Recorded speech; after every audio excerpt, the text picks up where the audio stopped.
Israel Iran మధ్య భీకర కాల్పులు ఉదయం నుంచి ఇక్కడ మన స్థానిక కాలమాన ప్రకారం ఉదయం నుంచి కానీ అక్కడ చూసుకుంటే నిన్న అర్ధరాత్రి నుంచే భీకర కాల్పులు చోటు చేసుకుంటున్నాయి. ఇరాన్ కూడా ప్రతిదాడికి దిగుతోంది. ఈ నేపథ్యంలో మూడో వ్యక్తి అమెరికా ఇన్వాల్వ్ కాబోతోందా? మరీ ముఖ్యంగా నాకు సంబంధం లేదంటూ చెప్పుకొచ్చిన అమెరికా ఇప్పుడు నేరుగా యుద్ధంలోకి దిగే అవకాశం ఉందా? ప్రస్తుతం ఈ చర్చ జోరందుకుంటోంది. ఇటువంటి క్రమంలో ఇటు అంతర్జాతీయంగా ఎటువంటి పరిణామాలు చోటు చేసుకుంటున్నాయి? మూడో ప్రపంచ యుద్ధానికి ప్రస్తుత పరిణామాలు దారితీసే అవకాశం ఉందా? ఎటువంటి చర్చ జరుగుతోంది? ఎవరి నిర్ణయాలేంటి? మరీ ముఖ్యంగా ఇజ్రాయెల్ ప్రధాని బెంజమిన్ నెతన్యాహు వ్యూహం ఏంటి? At the same time Iran supreme leader Ayatollah Ali Khamenei ఏం చేయబోతున్నాడు? వీళ్ళిద్దరి మధ్య ఇష్యూగా మారబోతుందా లేకపోతే ప్రపంచానికి మూడో ప్రపంచ యుద్ధంగా పరిణమించే అవకాశం ఉందా? దానికి సంబంధించిన బిగ్ బ్రేకింగ్ న్యూస్ తో మీ ముందుకు వచ్చిన RTV. Here it is on the screens of RTV. మూడో ప్రపంచ యుద్ధానికి సంబంధించి ప్రస్తుతం సంకేతాలు అందుతున్నాయా? ఇటు ప్రపంచ దేశాలకు సంబంధించి ఈ మాటే ప్రస్తుతం వినిపిస్తోంది. ఈ మాట ప్రస్తుతం కింద వినిపిస్తోంది. ఎందుకంటే ఇరాన్ ఇజ్రాయెల్ మధ్య భీకర కాల్పులు చోటు చేసుకుంటున్నాయి. భీకర యుద్ధ వాతావరణం నెలకొంది. ఇరాన్ అణు స్థావరాలపై ఇజ్రాయెల్ దాడికి దిగింది. నామ్తాజ్ న్యూక్లియర్ ప్లాంట్ పై ఇజ్రాయెల్ బాంబుల వర్షాన్ని కురిపిస్తోంది. ఇజ్రాయెల్ దెబ్బకు ఇరాన్ న్యూక్లియర్ రేడియేషన్ కి సంబంధించి మాట్లాడుకుంటున్న సందర్భం. ఇరాన్లో న్యూక్లియర్ రేడియేషన్ అక్కడ వెలువడుతోంది అనే చర్చ జరుగుతోంది. ఆందోళన వ్యక్తం చేసిన ఈ ప్రపంచ దేశాలు ఈ నేపథ్యంలో ఈ రోజు కొద్దిసేపటి క్రితం న్యూక్లియర్ రేడియేషన్ కి సంబంధించి మాట్లాడుకుంటున్న సందర్భంలో నామ్తాజ్ న్యూక్లియర్ ప్లాంట్ పై ఇజ్రాయెల్ బాంబు దాడి చేసింది. ఒకసారి విశ్వాస్ చూద్దాం.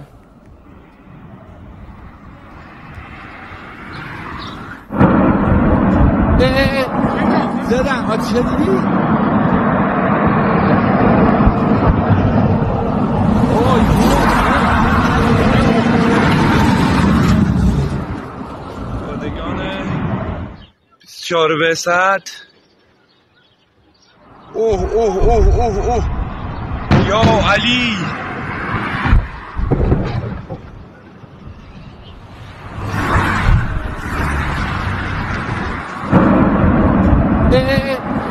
زدن ها چه دیدی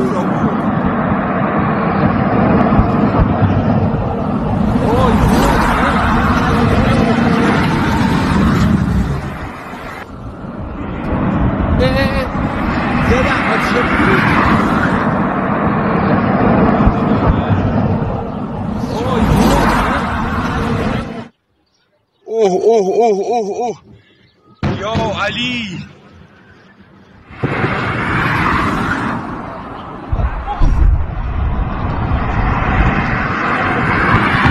سلام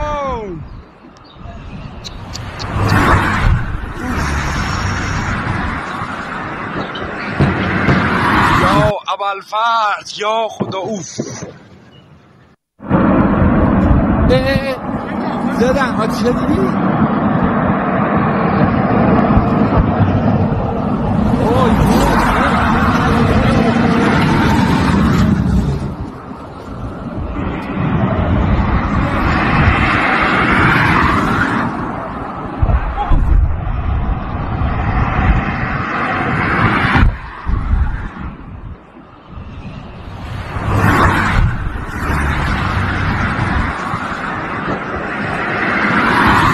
یعنی کجا بود؟ بابا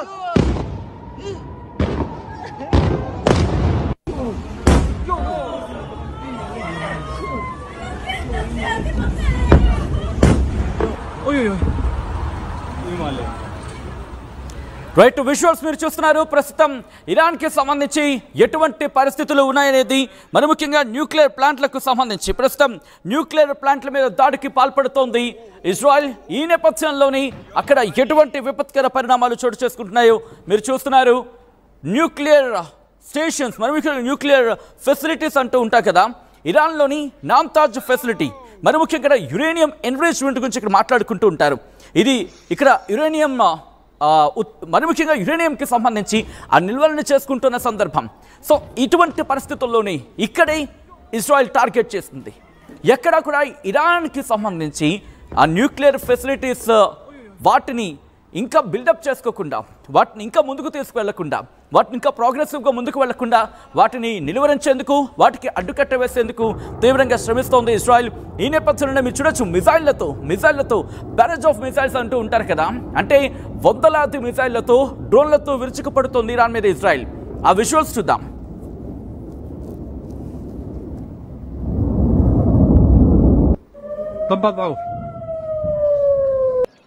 پادگان 24 ساعت.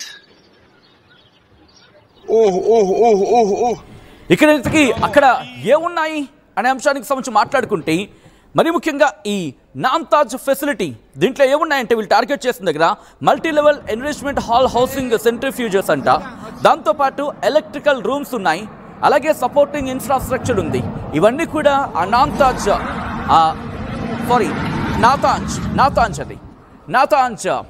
నాతాంజ్ ఫెసిలిటీ, యురేనియం ఫెసిలిటీకి సంబంధించి నాతాంజ్ దగ్గర ఉన్న ఆ ఫెసిలిటీని టార్గెట్ చేసుకుంది.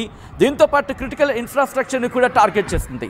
సో ఇవన్నీ టార్గెట్ చేయడానికి కారణం ఏంటంటే, ఒకటి కాదు రెండు కాదు, పూర్తి స్థాయిలో అక్కడ న్యూక్లియర్ ప్రోగ్రామ్ని అడ్డుకట్ట వేయడం, దాంతోపాటు ఇరాన్ని న్యూక్లియర్ పవర్గా ఎదగకుండా చేయడం, లేకపోతే ఎప్పటికైనా మధ్యప్రాచ్యంలో తమ పట్టుపోతుంది. దాంతోపాటు పశ్చిమ దేశాలు కూడా ఒకనొక సందర్భంలో ఇరాన్కు తలంచాల్సిన పరిస్థితి ఉంటుంది. యురేనియం నిల్వలను అక్కడ విజువల్స్ మీరు చూడొచ్చు. ఆ దాడుల నేపథ్యంలో పూర్తిగా అక్కడ నల్లటి దట్టమైన పొగ ఆ ప్రాంతాన్ని ఆవరించేసింది. మంటలు వ్యాపిస్తున్న విజువల్స్ మీరు చూస్తున్నారు. This is the disturbing content. Viewer description is advised. Another time I am repeating, this is the disturbing content. Viewer discretion is advised. ఈ కథను మిమ్మల్ని కాస్త కలవరపరచచ్చు. దీనికి సంబంధించి తగిన జాగ్రత్తలు తీసుకోవాలని ఆర్టీవీ సూచించడం జరుగుతోంది. ఇరాన్కి ఇజ్రాయెల్కి సంబంధించి మధ్య జరుగుతున్న ఈ భీకర కాల్పులు ఎక్కడి వరకు వెళ్లే అవకాశం ఉంది? ఎందుకంటే విపత్కర పరిణామాల కింద మాట్లాడుకుంటున్న సందర్భం, ఇద్దరికిద్దరు కూడా తగ్గేదరిగా వ్యవహరిస్తున్నారు. ఇరాన్ ఇంకా దారుణ తీవ్రతను చేస్తూ ఉంటుంది. అట్ ద సేమ్ టైం తమ గగనతల వ్యవస్థని ఎంతకెంతకు ఇంకా రెట్టింపు చేసుకుంటోంది. ఈ నేపథ్యంలో ఎవరి సపోర్ట్ తీసుకోబోతోంది? ఎందుకంటే ఇజ్రాయెల్కి గగనతల రక్షణ వ్యవస్థ అనేది వాళ్ళకి ఆల్రెడీ ఉంది. మనం మాట్లాడుకునే సందర్భంలో ఐరన్ డోమ్ లాంటి రక్షణ వ్యవస్థ ఉంది. దాంతోపాటు ఇంకా అడ్వాన్స్డ్ టెక్నాలజీస్ ఉన్నాయి. 1 ఇంచ్ వరకు ఐరన్ డోమ్ కాస్తుంది. దానికి మించిన సందర్భంలో కూడా వాళ్ళకి ఐరన్ డోమ్ మించిన రక్షణ వ్యవస్థలు ఉన్నాయి. బట్ ఐరన్ డోమ్ మించి ఎక్కువ మాట్లాడుకుంటారంటే షార్ట్ రేంజెస్కి సంబంధించి కాపాడేస్తుంది కాబట్టి. బట్ ఇరాన్కి సంబంధించి కూడా రక్షణ వ్యవస్థలు ఉన్నాయి. వాళ్ళకు కూడా రక్షణ వ్యవస్థలు ఉన్నప్పటికీ ఆ రక్షణ వ్యవస్థలు పూర్తిగా ఎక్కడా కూడా వాటిని ఒక విధంగా చెప్పాలంటే ట్యాంపర్ చేసిన టైప్లో. ట్యాంపరింగ్ అనే పదం కరెక్ట్ కాకపోవచ్చు, బట్ దాదాపుగా సుమారుగా అంటే వాటికి చిక్కకుండా దాడి చేస్తుంది. సో ఇక్కడ మనకి ఆ మ్యాప్లో క్లియర్ కట్గా అర్థమవుతోంది, ఇరాన్ మీద దాడి చేయాలంటే వాళ్ళకున్న ఆప్షన్ ఇట్స్ వెరీ క్లియర్. వాళ్ళకున్న ఆప్షన్ అయితే మాత్రం క్లియర్ కట్గా మనకు కనిపిస్తోంది. ఇజ్రాయెల్ ఇరాన్ మీద దాడి చేయాలంటే ఎక్కడి నుంచి దాడి చేయాలి? అయితే ఇరాక్ మీద నుంచి, లేకపోతే సిరియా మీద నుంచి, టర్కీ మీద నుంచి, అప్పుడు వెళ్ళి ఇరాన్ మీద దాడి చేయాలి. టెహ్రాన్ మీద టార్గెట్ చేయాలంటే అదే టర్కీ నుంచి, అంటే లెబనాన్ కావచ్చు, సిరియా నుంచి, అక్కడి నుంచి టర్కీ వెళ్ళి, టర్కీ నుంచి అర్మేనియా వెళ్ళి, లేకపోతే అజర్బైజాన్ వెళ్ళి అక్కడి నుంచి టార్గెట్ చేయాలి. అంటే ఇదంతా చాలా లాంగ్ ప్రాసెస్ వాళ్ళకి. కానీ ఇప్పుడు ఇజ్రాయెల్ ఇరాక్ గుండా ఇరాన్ మీద దాడి చేస్తుందా? సో ఇక్కడ ఆసక్తికర అంశం ఏంటంటే, ఇరాక్కి సంబంధించి మ్యాప్లో చూసే ప్రయత్నం చేస్తే ఇక్కడ ఇజ్రాయెల్ ఉందనుకుందాం. ఇజ్రాయెల్ ఇక్కడ ఉంటే, ఇజ్రాయెల్కి సంబంధించి ఇక్కడ ఉందనుకుంటే, ఇక్కడ ఇజ్రాయెల్ దాటిన తర్వాత జోర్డాన్, ఇరాక్, ఇరాన్ ఇలా ఉంటుంది. సో ఇక్కడ జోర్డాన్, ఇరాక్, ఇరాన్ ఇలా ఉంటాయి. సో పక్కనే. దాంతోపాటు లేకపోతే సిరియాకి సంబంధించి సిరియా ఉంటుంది, అంటే ఇజ్రాయెల్లో ఉందనుకుందాం, సిరియా ఉంటుంది, లెబనాన్ ఉంటే పక్కనే ఉంటాయి ఇవన్నీ. బట్ ప్రధానంగా ఇప్పుడు ఇరాన్కి టార్గెట్ అనుకుంటే వాళ్ళకి కావాల్సిన గగనతల వ్యవస్థ ఇరాక్ నుంచి. సో ఇప్పుడు ఆ గగనతల వ్యవస్థనే పూర్తిగా మూసేస్తుంది. ఈ నేపథ్యంలో ఇరాన్ మీద దాడి చేస్తుంది ఈరోజు. ఒకవేళ పేలిపోతే, ఇరాన్ ఈరోజు పేలిపోతే అది అసంభవం అనే మాట ఇప్పుడు క్లియర్ కట్గా కనిపిస్తోంది. పూర్తి స్థాయిలో అయితే మాత్రం ఇరాన్ మీద దాడికి సంబంధించి అనేది అంతగా జరగకపోవచ్చు. కానీ ఇక్కడ ఇజ్రాయెల్ ఏం చెబుతోంది, ఇరాన్ కనుక తన న్యూక్లియర్ ప్రోగ్రామ్ని, న్యూక్లియర్ డీల్ని, ఇదే అంశాన్ని ట్రంప్ కూడా చెప్తున్నాడుగా, న్యూక్లియర్ డీల్కి సంబంధించి ఇక్కడ ఇరాన్ కనుక ఇంకా మించిపోలేదు, 60 రోజులు అయిపోయింది, 61 రోజు చూసావుగా ఏం జరిగిందంటూ ఇండైరెక్ట్గా ఇరాన్కి ఇచ్చేస్తున్నాడు.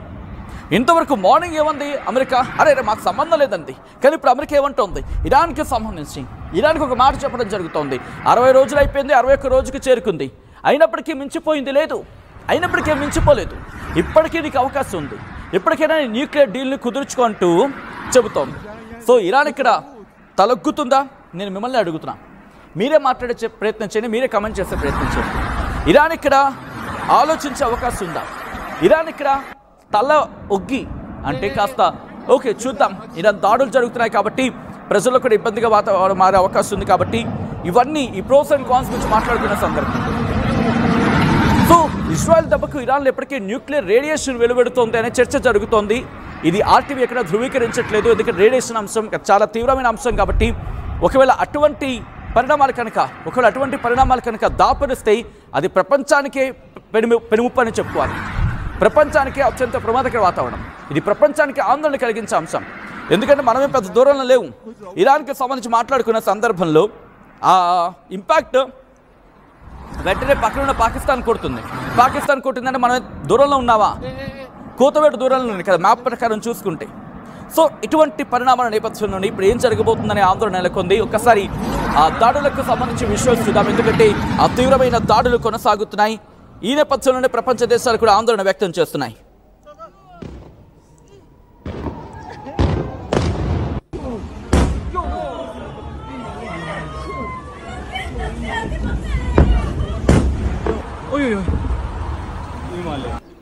پادگان 24 به ساعت.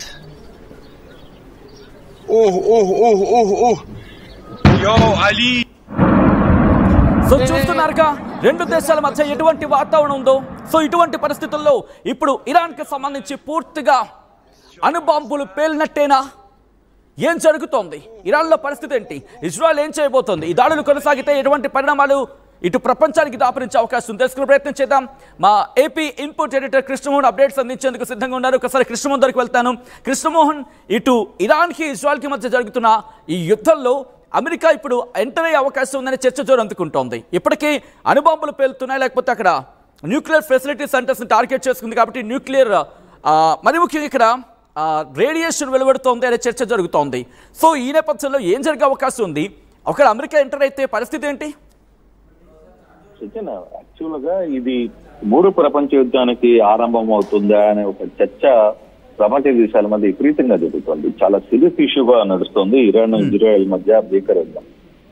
అంటే ఇప్పటికీ ఇరాన్ అణుస్థావరాల మీద ఇజ్రాయెల్ దాడి చేసింది. నాంతాజ్ న్యూక్లియర్ ప్లాంట్ మీద ఇజ్రాయెల్ బాంబుల వర్షం కురిపించిన నేపథ్యంలో అక్కడ జరుగుతున్న సిచ్యువేషన్ ని మనం క్లియర్ గా ఆర్టీవీ చాలా క్లియర్ గా వ్యవహారాన్ని చూపించే ప్రయత్నం చేస్తుంది. అక్కడ ఎటువంటి సిచ్యువేషన్ ఉంది అని అనుకుంటే నిజంగానే నాంతాజ్ న్యూక్లియర్ ప్లాంట్ మీద ఇజ్రాయెల్ చేసిన బాంబుల వర్షంలో అక్కడ న్యూక్లియర్ ఇంపాక్ట్ గాని జరిగితే దానికి ఏ విధంగా ఉండబోతుంది, అసలుకి ఇరాన్ లో న్యూక్లియర్ రేడియేషన్ ఏ విధంగా ఉండబోతుంది?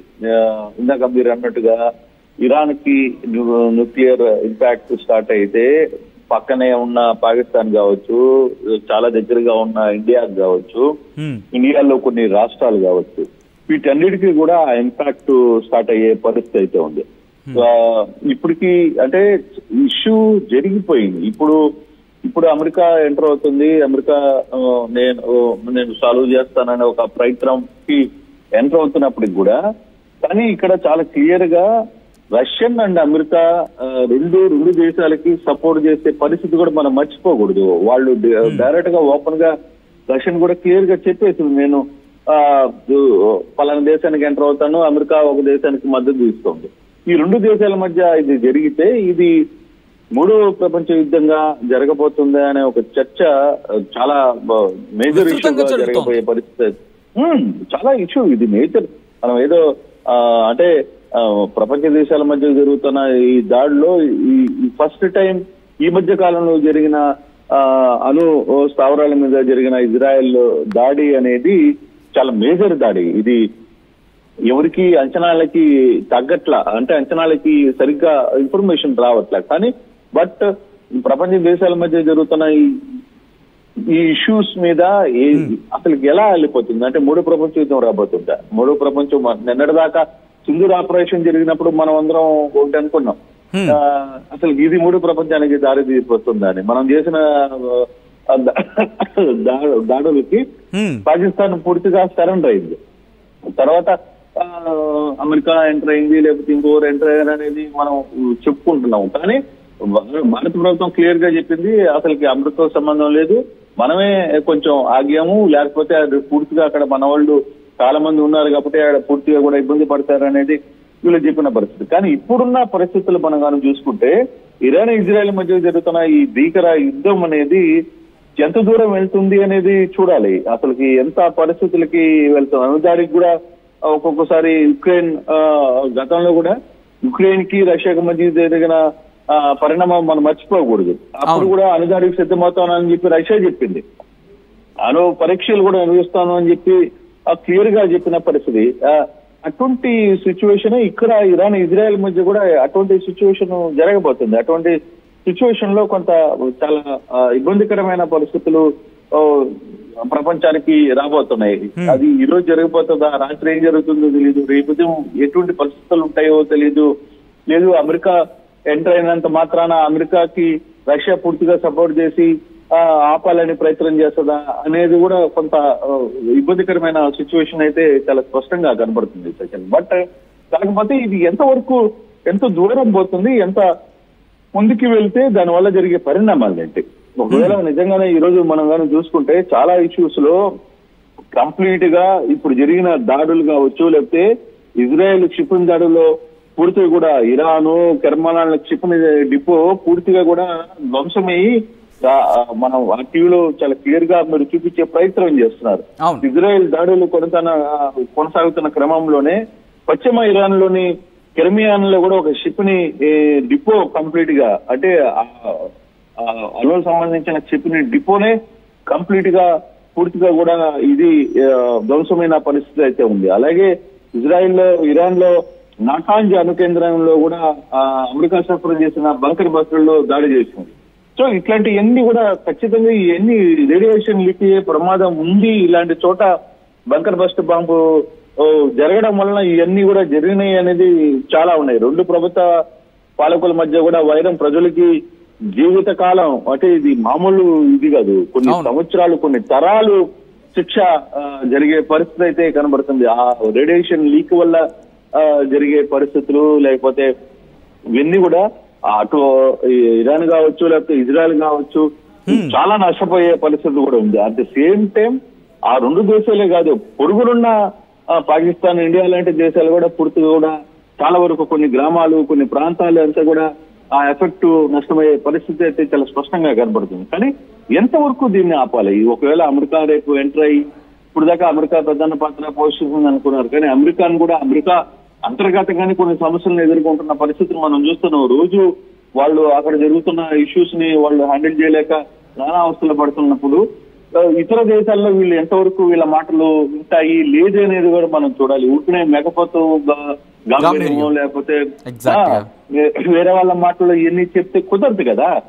ఇక్కడ ఇజ్రాయెల్ కి సంబంధించి లేకపోతే ఇరాన్ కి సంబంధించిన ఇష్యూస్ లో ఎక్కడ వీళ్ళు ఎంతవరకు హ్యాండిల్ చేయగలరు? ఒకవైపు రష్యా ఒక లైన్ తీసుకుంటుంది, చైనా కూడా చాలా జాగ్రత్తగా గమనిస్తోంది జరుగుతున్న పరిణామాలు ఏంటి, ఏం జరుగుతుంది, మనం ఎంతవరకు ఎంటర్ కావాలి ఏంటి అనేది కదా. నిజంగా ఈ రోజు రాత్రి రేపు సాయంత్రం లోపల కొంత కీలకమైన పరిణామాలు జరిగితే ఫర్దర్ గా ఏం జరుగుతుందో కూడా తెలియని పరిస్థితుల్లో ఈ రోజు ఇటువంటి సిచ్యువేషన్స్ కి అయితే జరుగుతున్న పరిస్థితులు ఉన్నాయి. సో ఏం జరగబోతుంది ఏంటి అనేది, కానీ మొత్తం మీద ఇరాన్ ఇజ్రాయెల్ యుద్ధం మాత్రం చాలా కీలకమైన పరిణామాలకి దారి చేసే పరిస్థితులు అయితే కనపడుతున్నాయి. కాకపోతే మనకి ఇండియాకి పాకిస్తాన్ మధ్య జరిగిన సింధూర్ ఆపరేషన్ ఒక లెవెల్లోనే జరిగింది, కానీ దానికి మించి ఇక్కడ ఇరాన్ వర్సెస్ ఇజ్రాయెల్ మధ్య జరుగుతున్న దాడులు మాత్రం చాలా వేగంగా జరుగుతున్నాయి, చాలా స్పీడ్ గా జరుగుతున్న పరిస్థితి. దాన్ని ఎంతవరకు మనం కంట్రోల్ చేయగలం? అంటే అమెరికా కానీ లేకపోతే ఇతర దేశాలు, మన దేశ దౌత్యత్వం కూడా చాలా అవసరం అక్కడ. ఇవన్నీ ఏ విధంగా ముందుకు వెళ్తే ఏ విధంగా దాన్ని కంట్రోల్ చేయాలి అనేది చాలా వరకు చూడాల్సిన పరిస్థితి అయితే ఉంది. బట్ ఈ రోజు రాత్రి చాలా కీలకమైన పరిణామాలు చోటు చేసుకుపోయిన పరిస్థితులు అయితే బహుశా మీరు అన్నట్టుగా ఇరాన్ కనుక ప్రతిదాడికి దిగితే ఈ రోజు రాత్రి ఆ పరిణామాలను ఇజ్రాయెల్ ఎలా ఎదుర్కొంటుంది, at the same time Israel రక్షణ వ్యవస్థకు సంబంధించి ఇప్పటికే క్వశ్చన్ మార్క్ ఎదుర్కొన్న సందర్భం, మరి ముఖ్యంగా యెమెన్ మీద టార్గెట్ అంటే హౌతీల దాడి చేస్తున్న క్రమంలో. సో ఈ రాత్రి అత్యంత కీలకం అనుకోవచ్చా కృష్ణమోహన్? డెఫినెట్ గా సచిన్, డెఫినెట్ గా ఈ రోజు రాత్రి జరగబోయే పరిణామాలు చాలా కీలకమైన పరిణామాలకి రాబోతున్నాయి. ఇప్పటికీ ఇజ్రాయెల్ చేస్తున్న దాడులు ఇరాన్ అతలాకుతలం అవుతుంది. ఈ రోజు రాత్రి ఇరాన్ నుంచి కానీ కొంత సీరియస్ ఎఫెక్ట్ గానే పెట్టుకుంటే వాళ్ళు కూడా చాలా క్లియర్ గానే వాళ్ళేమి వెనకాడు కూడా వేయట్లేదు. మేము ఖచ్చితంగా దీన్ని ప్రతిదాడి చేస్తామని చెప్పి చెప్తున్న పరిస్థితుల్లో ఈ రోజు జరుగుతున్న రాత్రి కావచ్చు రేపు ఉదయాన్నే జరగబోయే పరిస్థితుల్లో ఇజ్రాయెల్ ఎటువంటి పరిస్థితుల్లో ఎదుర్కోబోతుంది అని కూడా మనకు తెలియదు. కానీ ఇప్పుడు జరుగుతున్న ఇజ్రాయెల్ క్షిపణిదాడులకు ఇరాన్ లో గానీ లేకపోతే ఇంకో దగ్గర కావచ్చు, అలాగే టెర్మినాల్ లో కూడా ఈ క్షిపణి డిపో పూర్తిగా కూడా దగ్గర కావడం, ఇవన్నీ కూడా కొంత మేజర్ ఇంపాక్ట్ చూపించే ఇష్యూ అయితే జరుగుతుంది. కానీ ఇంకా కొంత సమాచారం అయితే మనకి అందాలి. అంటే బేసిక్ గా ప్రపంచ దేశాల మధ్య ఏం జరుగుతుంది, వాళ్ళ మధ్య జరుగుతున్న ఇంటర్నల్ ఇష్యూ ఏంటి, ఎవరు పెద్దరికం చేస్తున్నారో, లేదు ఎవరైనా ఆపాలనుకునే ప్రయత్నం చేస్తున్నారా, లేదు అమెరికా ఎంతవరకు సక్సెస్ అవుతుంది, అమెరికా నిజంగానే ఎంటర్ కాగలదా, సక్సెస్ అవ్వగలదా, ఎన్ని అంశాలను కూడా కొంత ఇష్యూ అయితే జరుగుతుంది సత్యన్. బట్ ఈ తెల్లవారుజామున వరకు మాత్రం అంటే వాళ్ళకి మన కాల టైం ప్రకారం లేకపోతే మన టైమింగ్ సెన్స్ వాళ్ళ టైమింగ్స్ ప్రకారం తెల్లవారుజామున వరకు మాత్రం కొంత ఏదో ఒక విపత్తు వినే పరిస్థితి అయితే స్పష్టంగా ఒక ఇష్యూ జరగబోతుంది అనేది మాత్రం చాలా స్పష్టంగా పరిస్థితి అయితే డెఫినెట్ గా ఈ రోజు రాత్రి కొంత అంటే ఈ రెండు దేశాలే కాదు మిగతా దేశాలకు సంబంధించిన వ్యవహారాల్లో కూడా కొంచెం కీలకమైన పరిణామాలు తీసుకోబోతున్నారు. అది ఏ విధంగా ముందుకు పోతున్నారు. ఇప్పుడు దాకా నిన్న పాకిస్తాన్ అంటే ఇటీవల జరిగిన పాకిస్తాన్ ఇండియా మధ్య జరిగిన సింధూర్ వార్ లో అందరూ అనుకునే మూడో ప్రపంచ యుద్ధానికి వెళ్తారా అని, కానీ అది అక్కడో దగ్గర సక్సెస్ అయింది. కానీ ఇక్కడ ఇజ్రాయెల్కి సంబంధించి కావచ్చు ఇరాన్కి మధ్య జరుగుతున్న ఇష్యూలో ఎంత దూరం పోతుంది అనేది మనం మాత్రం చూడాలి. ఇప్పటికే కొన్ని షిప్లు డిపోలనే పూర్తి కూడా ధ్వంసమైన నేపథ్యంలో దానివల్ల జరిగే రియాక్ట్ వల్ల జరిగే ఇంపాక్ట్, దాని తర్వాత ఫర్దర్ గా జరిగే కొన్ని సంవత్సరాలు ఆ రియాక్ట్ ఉంటుంది. మనం గతంలో కూడా మనం ప్రపంచం చూసింది మొత్తం కూడా. జపాన్ లో జరిగిన హిరోషిమా దాడి కావచ్చు లేకపోతే ఇంకోటి దాడి కావచ్చు, ఇవన్నిటిని కూడా అన్ని గమనించాయి. కాబట్టి ఇది నిజంగానే ఈ తెల్లవారుజామున వరకు ఏదైనా ఇష్యూ కానీ జరిగితే మాత్రం అది ఎటువంటి ఇంపాక్ట్ చూపించబోతుందో లేకపోతే ఏ దేశాల మీద దాని ఇంపాక్ట్ ఉండబోతుందో అనేది కొంత అతి ప్రపంచాలు డెఫినెట్ గా అందరూ భయాందోళనలో ఉన్నారు. మన వైపు దీన్ని ఆపడానికి ఈ రాత్రి జరిగే కొంత పెద్ద దేశాలు ఎటువంటి ఇంపాక్ట్ చేపట్టబోతున్నారు, ఏం చేస్తారా అనేది మాత్రం మనం వేచి చూడాల్సిన పరిస్థితి చాలా స్పష్టంగా కనబడుతుంది. Right Krishnamohan, thanks for the update. మొత్తంగా ఇటు రెండు దేశాలు ఇటు ఇరాన్ ఇజ్రాయెల్కి సంబంధించి పెద్ద ఎత్తున చర్చ జరుగుతున్న నేపథ్యంలో ప్రస్తుతం ఈ రాత్రి అత్యంత కీలకం కాబోతోంది. మరి ముఖ్యంగా అణుబాంబులకి సంబంధించి మాట్లాడుకుంటున్న సందర్భంలో ఏం జరగబోతోంది, ఈ రోజు రాత్రి చాలా కీలకంగా మారబోతోంది నిర్మోహమాటంగా. ఎందుకంటే ఇప్పటికే ఇరాన్ ఇటు ప్రతిదాడులకు సిద్ధమవుతోంది, ఎలాగైనా ప్రతీకారం తీర్చుకుంటామంటోంది. ఈ నేపథ్యంలో ఇజ్రాయెల్ దాడి చేస్తున్న సందర్భాన్ని మీరు చూడొచ్చు. ఇజ్రాయెల్ ఇరాన్ మీద దాడి చేస్తుంది 1700 కిలోమీటర్లు టెహరాన్కి సంబంధించి మీరు చూడొచ్చు. అక్కడ ఉండేది దాదాపుగా టెహరాన్కి సంబంధించి, దాంతోపాటు మిగిలిన ప్రాంతాల మీద కూడా వాళ్ళు న్యూక్లియర్ ఫెసిలిటీస్ని టార్గెట్గా ఇరాన్ ఆర్మ్డ్ ఫోర్సెస్ కర్టసీ మీరు చూడొచ్చు. ఇరాన్ ఆర్మ్డ్ ఫోర్సెస్కి సంబంధించి ఈ నేపథ్యంలో దాడులకు తెగబడింది ఇజ్రాయెల్ అంటూ ఇరాన్ చెబుతోంది. న్యూక్లియర్ ఫెసిలిటీస్ని మేము టార్గెట్ చేస్తామంటూ ఇజ్రాయెల్ చెబుతోంది. ఈరోజు రాత్రికి అత్యంత కీలకం.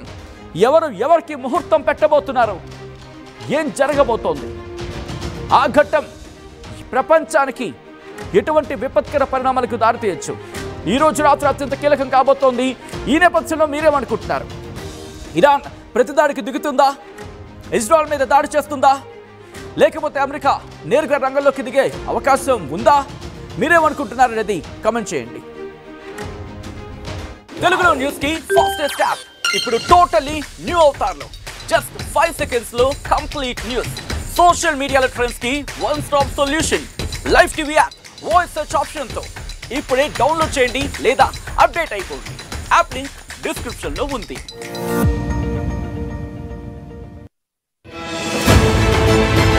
Bridging the gap between the textbook and the industry through innovation. KLH deemed to be university.